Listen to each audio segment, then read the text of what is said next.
എല്ലാരും തമ്മിലടിപ്പിച്ച് ഈ കുടുംബത്തിന്റെ സ്വസ്ഥത പൂർണ്ണമായി നശിപ്പിച്ച നിനക്ക് സമാനാവോ? നിന്നെപ്പറ്റി എല്ലാം അറിയാമെന്ന് ഞാൻ അഹങ്കരിച്ചിരുന്നു. കോമൺ സെൻസ് ഇല്ലാത്ത ചന്ത പെണ്ണുങ്ങളെ പോലെ നീ ഇത്രമാത്രം അതപ്പതിക്കുമെന്ന് ഞാൻ ഒരിക്കലും വിചാരിച്ചില്ല. ഞാൻ അങ്ങനെ അതപ്പതിച്ചിട്ടുണ്ടെങ്കിൽ അത് സേതുവേട്ടന്റെ കൂടെ വന്നതിന് ശേഷം. ഇപ്പൊ പറഞ്ഞല്ലോ, ഞാനാണ് അവരെ തമ്മിലടിപ്പിച്ചതെന്ന്. മുഖത്തോട് മുഖം നോക്കിയ കടിച്ചു കീറാൻ നിൽക്കുന്ന ഇവരെ ഞാൻ തമ്മിലടിപ്പിച്ചത്രേ. അതൊക്കെ നേരത്തെ കുടുംബക്കാരുടെ രക്തത്തിലുള്ളതാ. അക്കൂട്ടത്തിൽ നിങ്ങൾക്കെങ്കിലും കുറച്ച് വ്യത്യാസം ഉണ്ടാവും ഞാൻ തെറ്റിദ്ധരിച്ചു. ഇവിടെ ആർക്കും അറിയില്ല സ്നേഹം എന്ന വാക്കിന്റെ അർത്ഥം പോലും. കൂടോത്രം ചെയ്താലും നിന്നോട് എനിക്ക് സ്നേഹം ഉണ്ടാവാൻ പോകുന്നില്ല. സ്നേഹം തോന്നുന്ന രീതിയിൽ ഇങ്ങോട്ട് പെരുമാറാൻ പഠിക്കണം.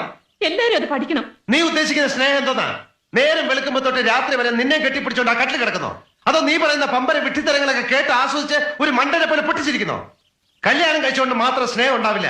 നീ പറയുന്ന എനിക്കും ഞാൻ പറയുന്ന നിനക്കും മനസ്സിലാവണം. പരസ്പരം അംഗീകരിക്കാനുള്ള ഒരു വലിയ മനസ്സ് വേണം. സ്നേഹിക്കാൻ ഇങ്ങനെയൊക്കെ കുറെ നിബന്ധനകൾ ഉണ്ടെന്ന് പണ്ടൊരിക്കൽ എന്നോട് പറഞ്ഞിരുന്നില്ലല്ലോ. പറഞ്ഞാലും മനസ്സിലാക്കാനുള്ള ബുദ്ധിയുണ്ടോ നിനക്ക്?